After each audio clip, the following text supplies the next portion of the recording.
The garage door was open when I got home, and for a second I just stood in the driveway looking at it, because Erin never left it open. Not once in 11 years. She said it was a habit her father drilled into her: close doors, lock cars, don't invite trouble in. So I stood there in the gray 6 o'clock light with my keys still in my hand, staring at that open mouth of a garage like it was going to tell me something. My name is Joseph. I'm 38 years old, and until 4 months ago I was a project manager at Callaway Analytics, the kind of job where you measure your worth in sprint velocity and quarterly reviews. Then they cut my department, and just like that I became a man who refilled the coffee machine at 10 in the morning because there was nothing else on the calendar. Erin still worked there. Marketing division, different floor, different world now, apparently. I closed the garage door myself before I went inside. The house smelled like her shampoo, the coconut one, stronger than usual, like she'd showered twice. I noticed that. I noticed it, and then I did what I'd been doing for weeks. I filed it away under nothing and kept moving, because there's a particular kind of exhaustion that comes from unemployment, and I didn't have room in me to go looking for problems that might not exist. "You're home early," I said, finding her in the kitchen, phone face down on the counter next to the cutting board. "Early meeting ran long, so I left early to make up for it," she said, not quite looking at me, chopping an onion like it had personally wronged her. "How was your day?" "I sent out 4 more applications. Nobody's called back." "They will." She said it the way you tell a kid the tooth fairy was real. Automatic. Kind, but empty of anything underneath it. 11 years we've been married. I used to be able to read her from across a room, the tilt of her shoulders when she was stressed, the particular silence she went into when something was bothering her that she wasn't ready to say out loud. I told myself I could still read her. I just didn't like what I was reading, so I kept translating it into something softer. She's tired. She's stressed about covering the mortgage. She's worried about me. I want to be honest about something, because if I'm not honest about this part, none of the rest of it makes sense. I didn't ask questions. Not because I didn't notice things: the phone that had started living face down, the new perfume, the way she'd stopped asking how the interviews went. I noticed all of it. I just didn't ask.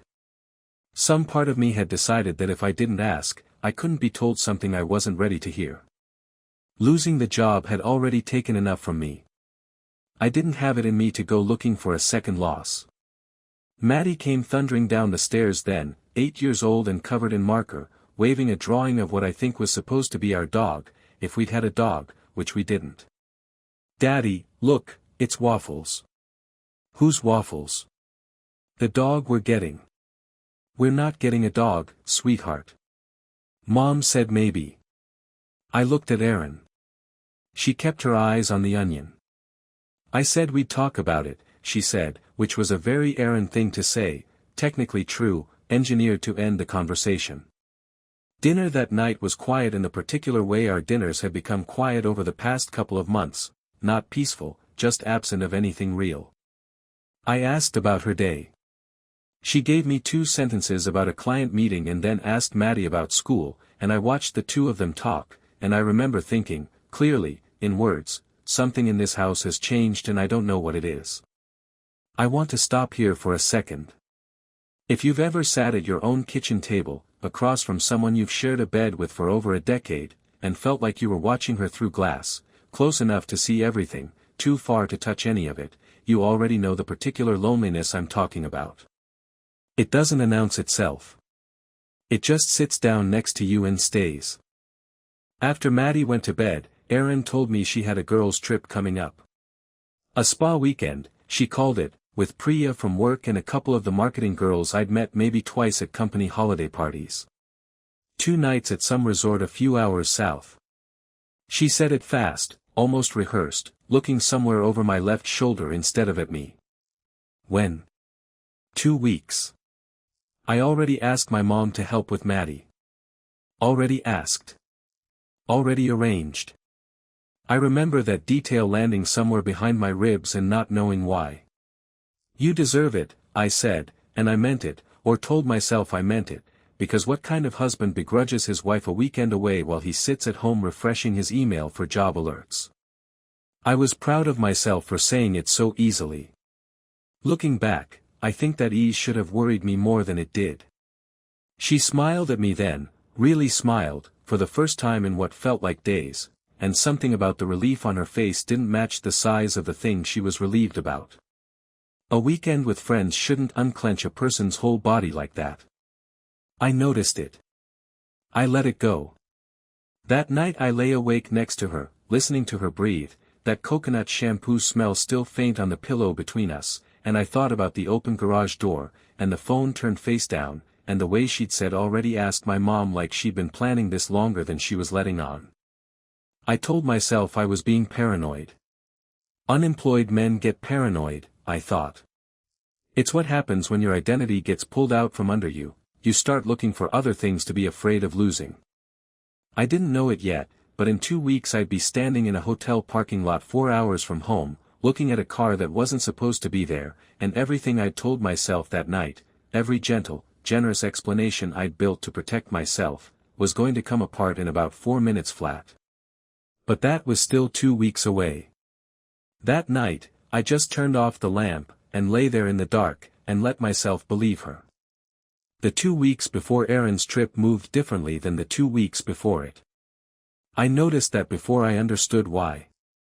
Job hunting had become a kind of ritual for me, coffee at 7, applications until noon, a run in the afternoon because sitting still all day made something in my chest feel like it was closing in. Erin's schedule, by contrast, had started stretching at the edges. She left 10 minutes earlier than she needed to. She came home 10, 20, sometimes 40 minutes later than she used to, always with an explanation ready before I'd even asked: traffic, a client call that ran long, Priya needing help with a deck. I didn't ask. That's worth repeating, because it's the thread that runs under everything I'm about to tell you. I didn't ask, and the not asking had started to feel less like patience and more like a decision I was making every single day without admitting I was making it. One Tuesday, she came home and went straight upstairs to shower before dinner, which wasn't unusual on its own, except she'd already showered that morning. I'd heard the water running while I made coffee. I stood at the bottom of the stairs listening to the water run a second time that day and felt something small and cold drop through me. Then I told myself, long day, sweaty, gross office air conditioning. I made those words fit. I've since learned that a person can make almost any words fit almost any fact, if they want the explanation badly enough. I didn't want to be a man who checked his wife's shower schedule, I remember thinking. So I wasn't going to be that man. It felt like a kind of dignity at the time. Looking back now, I understand it was something closer to fear wearing dignity's clothes. Maddie's dog campaign continued in the background of all of this, and it became, without either of us planning it, its own small barometer of the tension in the house. She'd drawn 6 more pictures of waffles by that Tuesday. She'd started asking at breakfast, at dinner, once memorably during a bath, whether we'd talked about it yet. Erin kept deflecting with the same soft non-answers: "We'll see, sweetheart, Daddy and I need to talk about it," except Erin and I never actually talked about it, not really, because it required a conversation neither of us seemed to have the bandwidth for.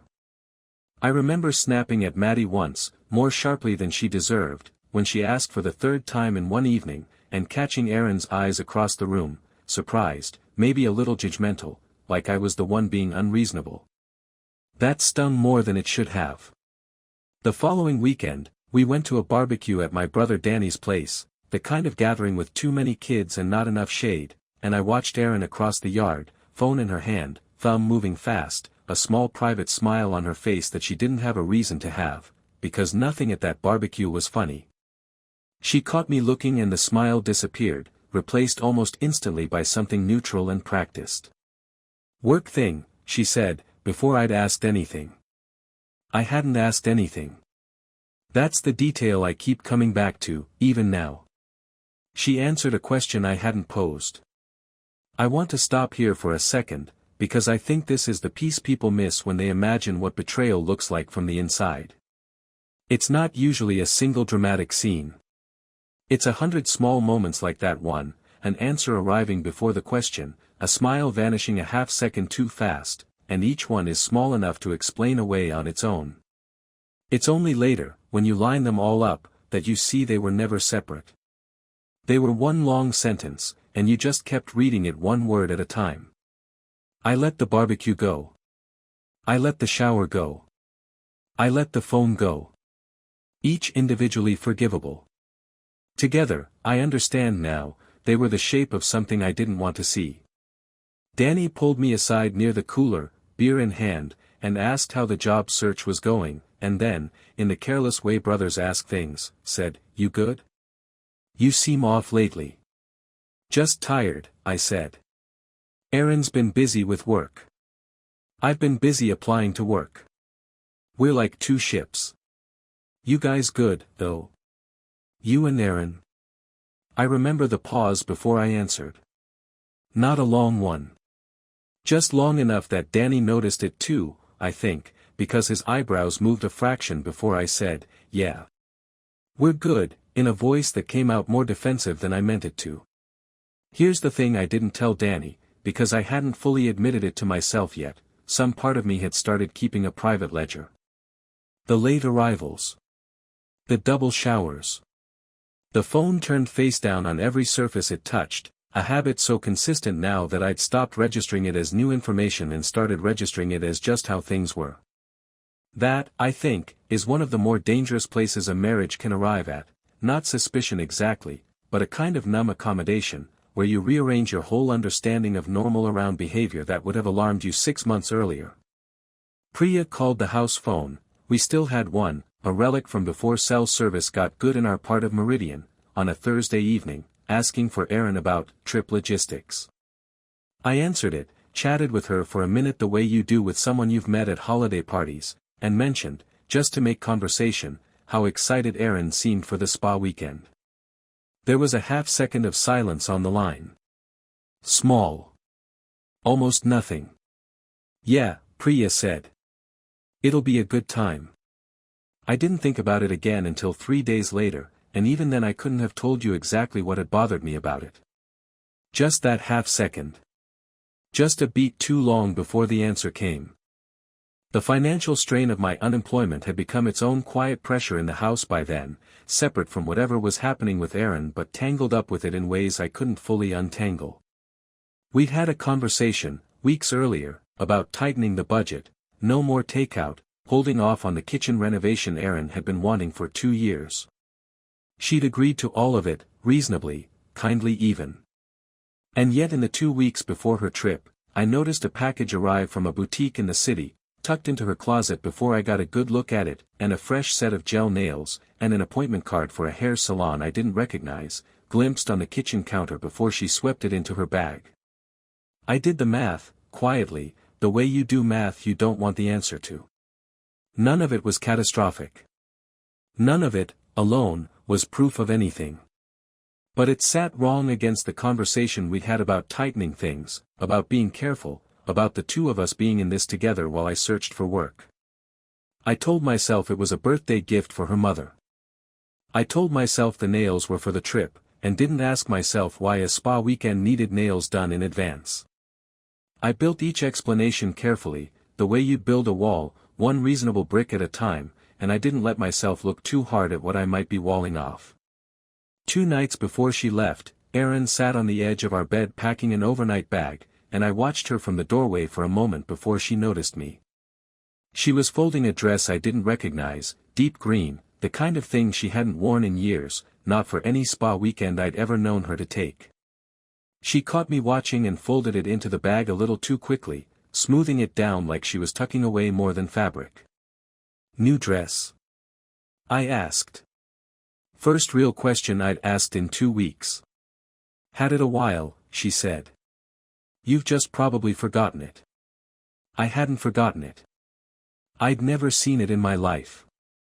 I didn't say that. I said, "Looks nice," and went to brush my teeth, and lay awake again that night turning the shape of that green dress over in my mind, the way you turn over a stone in your pocket without knowing why you picked it up. Whatever waited for her at that resort, I understood, somewhere underneath the parts of me still choosing not to know, it wasn't spa robes and face masks. And in 2 days, I was going to find out exactly what it was. Erin left for her spa weekend on a Friday morning, kissing Maddie's forehead, kissing mine somewhere near the corner of my mouth, wheeling a suitcase that suddenly seemed too full for 2 nights away. I stood in the driveway and watched her taillights disappear down our street, and something in my chest that had been tightening for 2 weeks finally just let go. Not into relief. Into something closer to certainty. I want to be honest about what I did next, because it's the first thing in this whole story I'm not entirely proud of, and I think it matters that I own that. I went back inside, made coffee, sat down at the kitchen table, and opened the Find My Phone app I'd forgotten we'd set up years ago, back when Maddie was small and Erin used to worry about me driving late at night after client dinners. I hadn't looked at it in years. I wasn't even sure it still worked. It worked. A little blue dot, moving south on the highway, exactly where a car headed toward a spa resort 3 hours away should be moving. I watched it for a while, feeling foolish, feeling like a man who'd let unemployment curdle into paranoia, and I almost closed the app and went back to my coffee and my life. Almost. Priya's silence on the phone. The half-second delay. "It'll be a good time," said in a voice that didn't sound like a woman looking forward to face masks with her girlfriends. I thought about that green dress, folded and refolded like it was something worth hiding, a dress I would have sworn under oath I had never seen in 11 years of marriage. I thought about the empty answers that arrived before I'd asked the questions. I called Priya's cell, told myself I was just confirming logistics for when I'd pick up Maddie from her grandmother's, and asked, as casually as I could manage, what time everyone was checking into the resort. "Oh, I'm not going this weekend, actually," Priya said, and I could hear her catch herself half a second too late, hear the scramble underneath the words. "I mean, some of us couldn't make it work. Erin mentioned it was smaller this time." Smaller this time. I hadn't known there'd been a previous time to compare it to.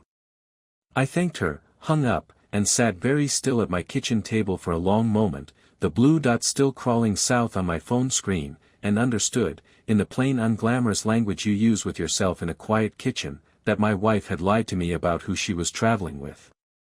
I didn't tell Danny. I didn't tell anyone. I didn't call Erin and demand an explanation, though God knows some part of me wanted to hear her voice catch on a lie in real time.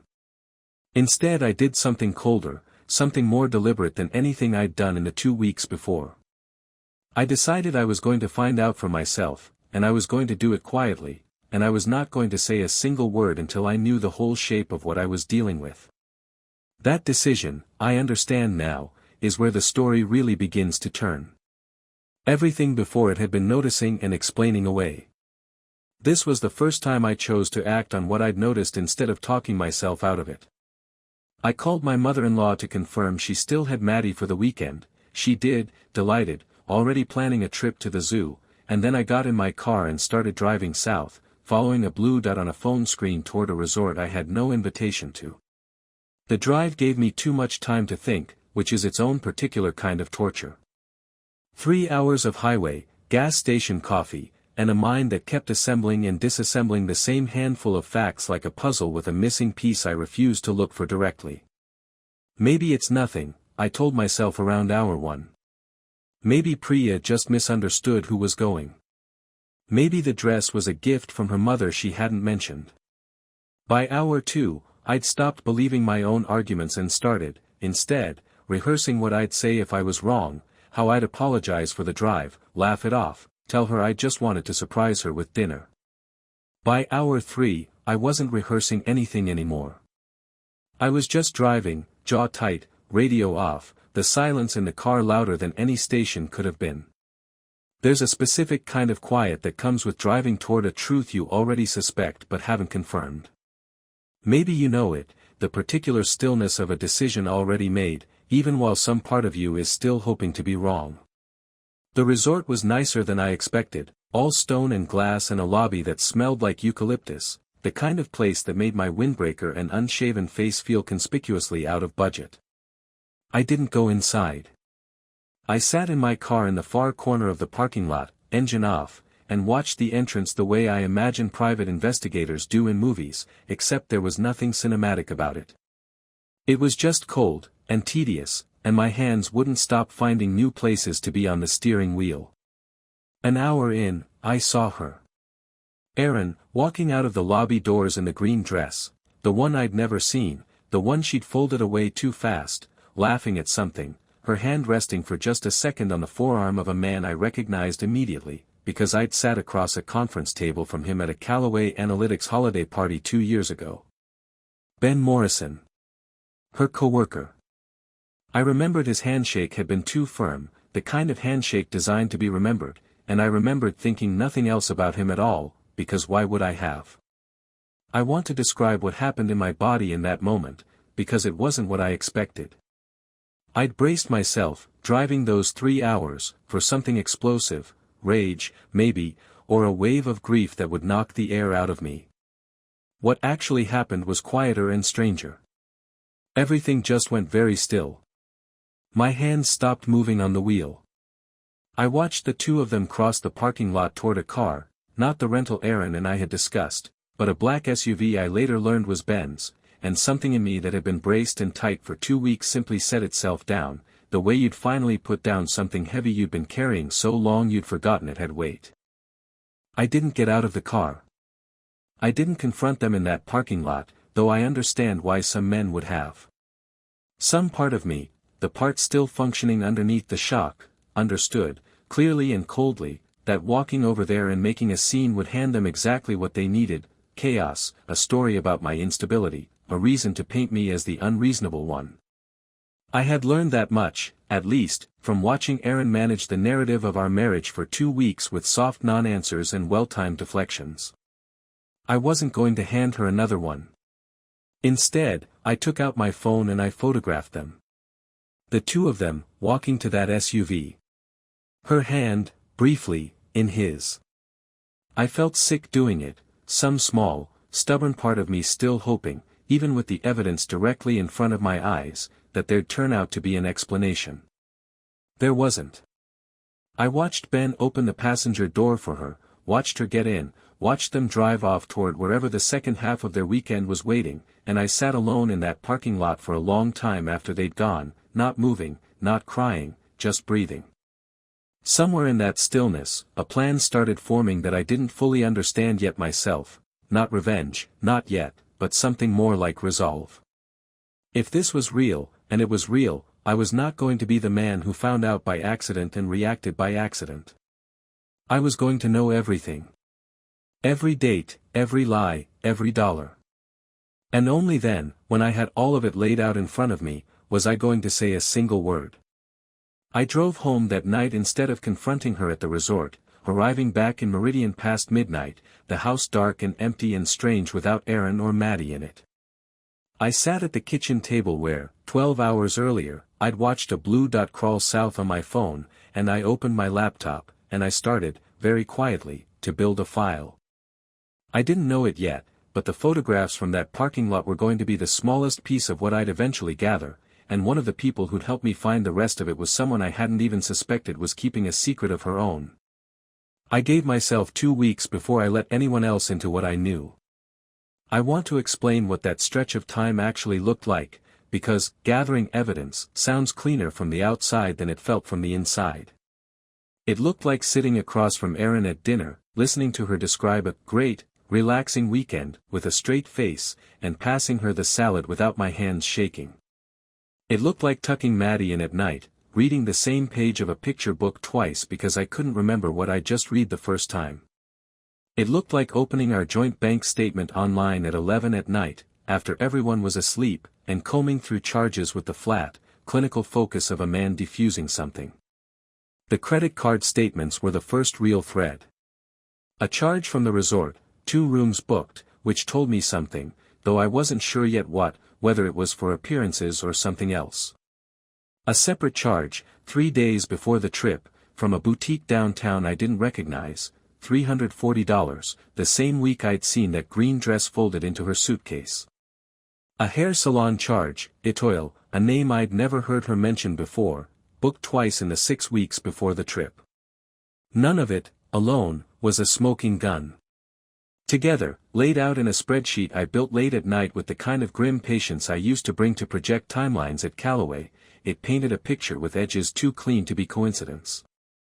I didn't tell Erin I was looking. I want to be honest that this part of me, the part that could sit across from her and lie by omission, night after night, while quietly building a case, is not a part of myself I'm proud of, even now, even knowing what she'd done. It felt necessary at the time. It still feels like something I'll be examining for a while. Danny called on a Tuesday, checking in the way he did every couple weeks, and something in my voice must have given me away, because halfway through a sentence about job applications he cut me off. "Joseph. What's going on? You sound wrong." I almost told him. I got as far as "Erin's been," before I stopped myself, throat tight, and said instead, "Just stressed. Money stuff." He didn't push, but I could tell he didn't believe me, and something about his not pushing, giving me room instead of forcing the moment, made me trust him more, not less. I filed that away too. When the time came, I was going to need people I could trust completely. The dog campaign continued in the background of all of this, and it had started to feel less like a running joke and more like something aimed, unknowingly, right at the center of everything I was carrying. Maddie brought it up again over cereal one morning. "Did you and Mom talk about waffles yet?" And I looked at Erin across the table, and she looked back at me with an expression I couldn't read anymore, and I thought, you don't get to make promises about our family's future right now. I didn't say it. I said, "We're still thinking about it, sweetheart," and watched something flicker across Erin's face that might have been guilt, or might have been nothing at all. I was starting to distrust my own reading of her, which was its own quiet kind of grief. I want to stop here, briefly, and say something that only makes sense in hindsight. Somewhere in this stretch, I started noticing that Erin herself seemed different, not lighter, the way I'd have expected from someone getting away with something, but tighter. She startled when her phone buzzed at the dinner table.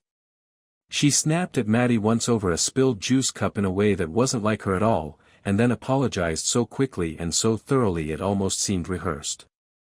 I didn't understand it then. I understand it a little better now, having since learned what she was carrying on her end of things, the fear running alongside whatever she thought she wanted. But at the time, I only registered it as one more piece of a woman I no longer recognized. She told me, much later, what those weeks had actually felt like from where she was standing. I kept telling myself it would be the last time. Every single week, I told myself that. I'd sit in the parking lot before I went inside and I'd think, after this weekend, I'll end it, I'll tell him, I'll fix this. And then I'd walk in and see him and all of that certainty would just dissolve. I wasn't in love with Ben. I want to be clear about that, even though I know it doesn't make it better. I was in love with how I felt around him, which isn't the same thing, though it took me a long time to understand the difference. Around Joseph, in those months, I felt like a burden he was too polite to name. Around Ben, I felt like someone worth choosing. I hated myself for needing that. I hated myself more for going back for it anyway. That's what she told me. I knew none of it yet, sitting at my kitchen table with my spreadsheet and my quiet, controlled fury, building a case against a woman I could still, infuriatingly, picture as the person I'd married.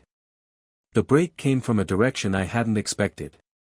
Priya called the house again, a Thursday evening, asking for Erin, who was out picking up Maddie from soccer practice. We got to talking, and something in the conversation, maybe the guilt I could hear sitting underneath her voice, maybe just two people circling the same unspoken thing, made me ask her directly, gently, whether everything was okay with Erin lately. There was a long pause. Longer than the one on the phone weeks earlier. "Joseph, I really shouldn't," she started, and stopped. "Priya. I already know she wasn't with you and the girls that weekend. I saw her. I know about Ben." I hadn't planned to say it. It came out anyway, flat and certain, and I heard her breath catch on the other end of the line. "I told her to stop," Priya said quietly. "Months ago. I told her this wasn't going to end well for anyone, and I meant it as her friend, not as someone trying to get in the middle of it. She made me promise not to say anything, and I've hated myself for keeping that promise every single day since. A pause. I'm sorry, Joseph. I should have called you the second she asked me to lie for her. That was the moment one thread of the story folded into another. Priya hadn't just declined to go on the trip, she'd known about the affair for months and had been carrying that secret at real cost to herself, torn between loyalty to a friend and a guilt she clearly hadn't been able to shake. She gave me something that night I hadn't been able to get from bank statements, a timeline. Nearly 7 months, she told me. It had started not long after my layoff, around the time Aaron had been assigned to a cross-departmental project with Ben's team. 7 months. Not a lapse. Not a single weekend of bad judgment. 7 months of a life I hadn't known I was living alongside. I thanked Priya, told her I appreciated her honesty even this late, and hung up feeling something shift permanently in my chest, not shock anymore, because the shock had burned off weeks ago in that resort parking lot, but a colder, more finished kind of certainty. I wasn't looking for confirmation anymore. I had it. What I needed now was proof precise enough that there'd be no denial, no bargaining, no room for Aaron to reframe 7 months into something smaller than it was. I hired a private investigator the following week, a quiet, unhurried man named Frank who'd come recommended by a divorce attorney Danny knew from his softball league, because by then I'd finally told Danny everything, and he'd sat with me in his garage for an hour without saying much of anything, which was exactly what I needed. Frank spent 9 days building what I couldn't build alone: photographs, hotel check-in records under Ben's name with a second guest, a pattern of calendar entries at Callaway Analytics, conveniently vague client sync meetings, that lined up with dates Aaron had told me she was working late. The financial piece was uglier than I expected. Buried in an account statement Frank helped me trace, I found that Aaron had been quietly draining a small joint savings account we'd opened years ago for Maddie's future, nearly $6,000 over those 7 months, funneled into things that now had names and dates attached: the boutique, the salon, 2 separate hotel stays that weren't the resort weekend at all, dinners at restaurants I'd never once been taken to in 11 years of marriage. I sat with all of it spread across our kitchen table on a Sunday night, Maddie asleep upstairs, Aaron out at what she'd called a team dinner, and I felt something I hadn't expected to feel at that particular moment: calm. Not peace. Just a settled, deliberate calm, the calm of a man who has stopped waiting to be surprised. I didn't know it yet, but the $6,000 from Maddie's account wasn't the last thing I'd find that week, and the piece still waiting for me, tucked away in a folder Aaron thought I'd never think to look for, was going to change the shape of the conversation I was about to have with her entirely. The folder was thin, maybe 15 pages, but it took Frank longer to compile than everything else combined, because company expense reports don't come easily to a private investigator without inside help. What finally cracked it open was Priya again, quietly, guiltily forwarding me screenshots of internal reimbursement requests she'd stumbled across while covering for Aaron during a systems migration at work. For client dinners that lined up, dollar for dollar, with the same nights Frank had already flagged from the hotel records. Aaron and Ben hadn't just been having an affair. They'd been billing Callaway Analytics for parts of it. I laid everything out on the kitchen table on a Wednesday night after Maddie was asleep, in the order I wanted to present it, the way I used to lay out a project timeline before a stakeholder meeting. Photographs. Hotel records. Bank statements with the drained savings account highlighted in yellow. The expense reports last, on top, because I wanted that one closest to her when she sat down. Aaron came home a little after 9, tired in the performed way she'd perfected over the past 7 months, and stopped in the kitchen doorway when she saw the table. "What is this?" "Sit down," I said. My voice came out steadier than I expected. I'd rehearsed almost nothing, but somehow the calm was just there, waiting, like it had been assembling itself in me for weeks without my permission. She sat.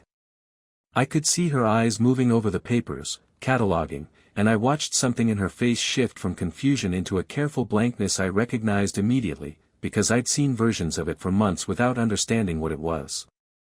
"Here's what I know," I said, and I put the first photograph down, her and Ben crossing the resort parking lot, her hand on his arm. This is from the weekend you told me was a spa trip with Priya. Priya wasn't there. She hasn't been on a single trip with you in over a year. Joseph. I'm not finished. I put down the hotel records next. 7 separate stays. Not the resort, before it, after it, going back at least 7 months. Booked under Ben Morrison's name, second guest unlisted, but I have you on hotel camera footage in 3 of them. I put down the bank statement. $6,000 out of Maddie's savings account. A boutique. A salon called Étoile. Dinners at places you've never once taken me in 11 years. Last, the expense reports. And these are the ones that actually surprise me, because I didn't expect you to be stupid about it.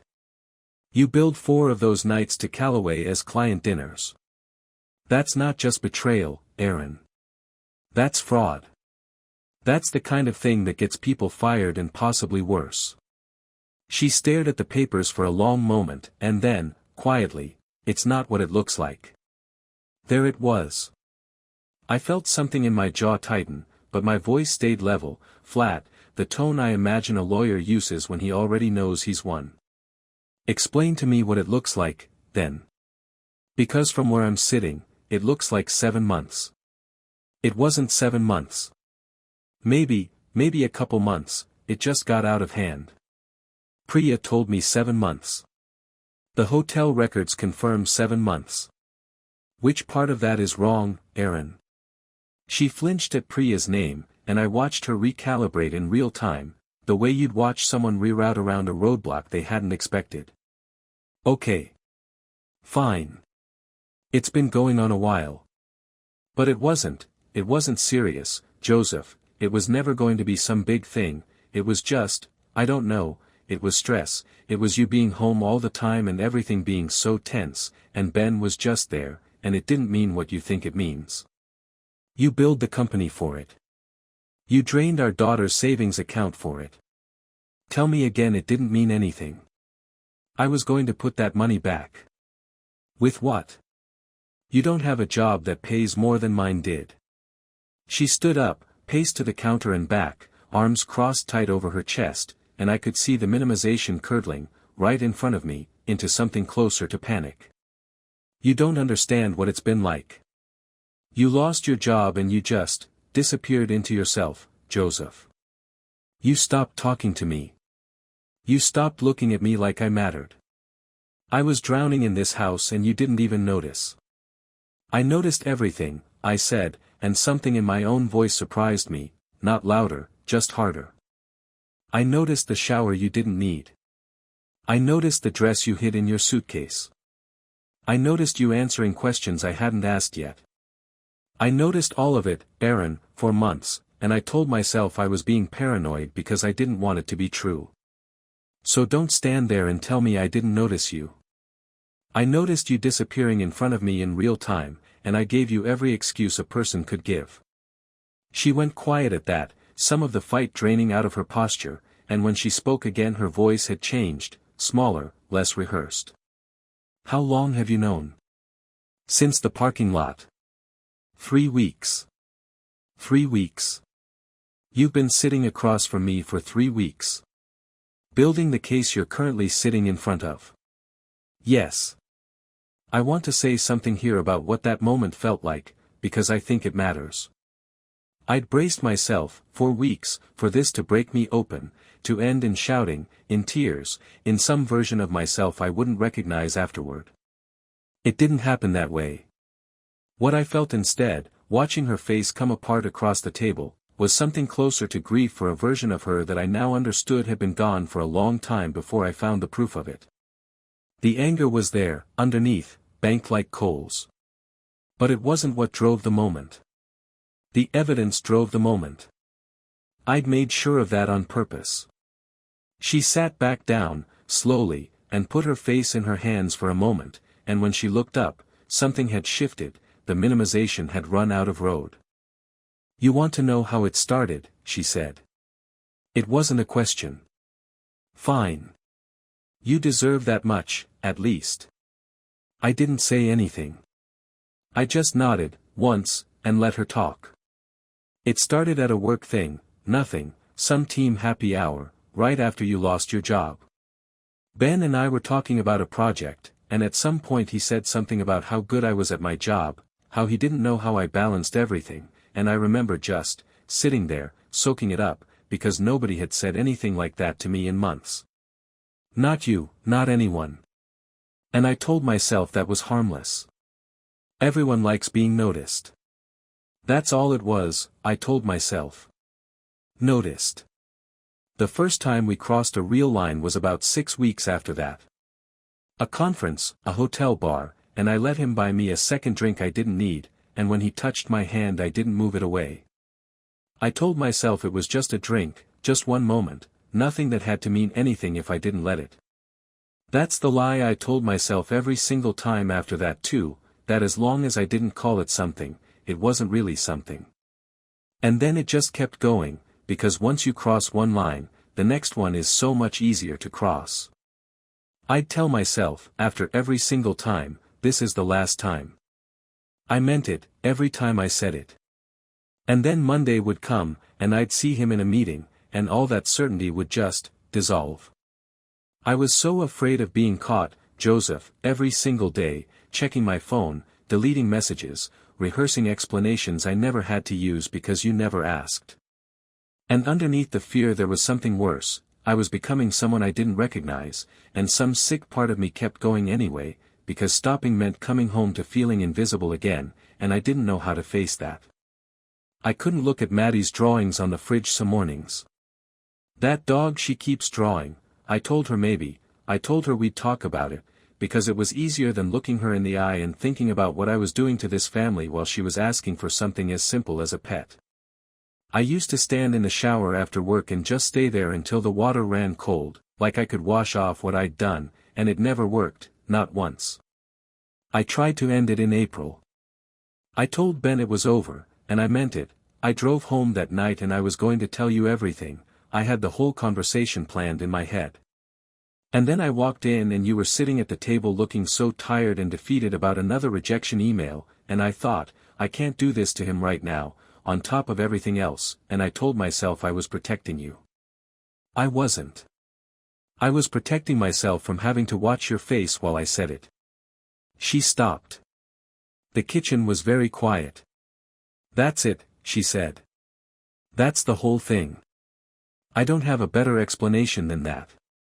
I sat with it for a moment, all of it, the honesty of it almost worse than the lying had been, because there was no more room left to imagine I'd misunderstood something. Does he know I know? No. He will by tomorrow. I gathered the papers back into their folder, squared the edges, set it down between us like a closed case file. I'm not asking you to leave tonight. Maddie's asleep upstairs and I'm not doing this in front of her. But I want you to understand something clearly, Aaron, because I don't think you do yet. This isn't a conversation where I'm deciding whether to forgive you. That decision is already made. What happens tomorrow is about what it costs you, not about whether we survive this. We don't. She didn't argue. I think, by then, some part of her had already understood that too. I didn't know it yet, standing up from that table and walking upstairs alone to check on Maddie, that the fallout waiting on the other side of that folder, for Aaron, for Ben, for a marriage I was already grieving in real time, was going to move faster and land harder than either of us was prepared for. I called the divorce attorney Danny had recommended the next morning, before I'd even finished my coffee. Frank's file went with me, photographs, hotel records, bank statements, the expense reports, and the attorney, a sharp, unhurried woman named Carol, looked through it in about 10 minutes and said, "You've done more work than most PIs I hire. This is airtight." I felt a strange, hollow pride in that. 11 years of marriage, reduced to a folder someone called airtight. I filed within the week. Aaron didn't contest it, which surprised me less than it might have a month earlier. What she'd said at that kitchen table, "This isn't a conversation about whether we survive this," seemed to have finally landed somewhere in her, because by the time the papers arrived she signed them without a fight, in the same careful, deflated handwriting she'd used to write out grocery lists for a decade. The expense reports did what I expected them to do. I sent copies, through Carol, to Callaway's HR department, not out of vindictiveness exactly, though I won't pretend there wasn't some of that in me, but because fraud is fraud, and I wasn't going to sit on evidence of it to spare anyone's feelings. HR opened an investigation within days. Erin was let go within 3 weeks, no severance, her exit handled quietly but completely. Ben was let go the same week, his position more senior, his fall further. I heard, secondhand through Danny, who'd heard it through the softball league grapevine, that Ben's termination came with language about gross misconduct attached to his file, the kind of language that follows a person into their next interview whether they mention it or not. Jennifer, Ben's wife, a woman I'd met exactly once, briefly, at that same holiday party where I'd shaken Ben's overly firm hand, filed for divorce 2 weeks after Erin and I did. I never spoke to her directly, but Priya mentioned once that Jennifer had gotten primary custody of their 2 kids, and that Ben's visitation had been reduced pending a review, something about the affair having involved travel during periods he was supposed to have the children. I didn't celebrate that. I didn't feel much of anything about Ben at all, honestly. By that point, he'd become almost incidental to the part of this that actually hurt, which had never really been about him. Erin moved out in early spring, into a small apartment across town, the kind of place with a month-to-month lease and second-hand furniture, a clear step down from the house we'd built together over a decade. She lost more than the marriage. She lost the marketing career she'd spent 8 years building. Nobody in her field in Meridian was eager to hire someone terminated for expense fraud, and the industry, it turned out, was smaller and gossipier than either of us had ever fully appreciated. She lost most of the friend group we'd shared, several of whom, once the full story made its way around, quietly stopped inviting her to things. Priya stayed her friend, in a complicated, guilt-laced way, though I think something between them had changed permanently too. Maddie was the hardest part of all of it, and I won't pretend otherwise.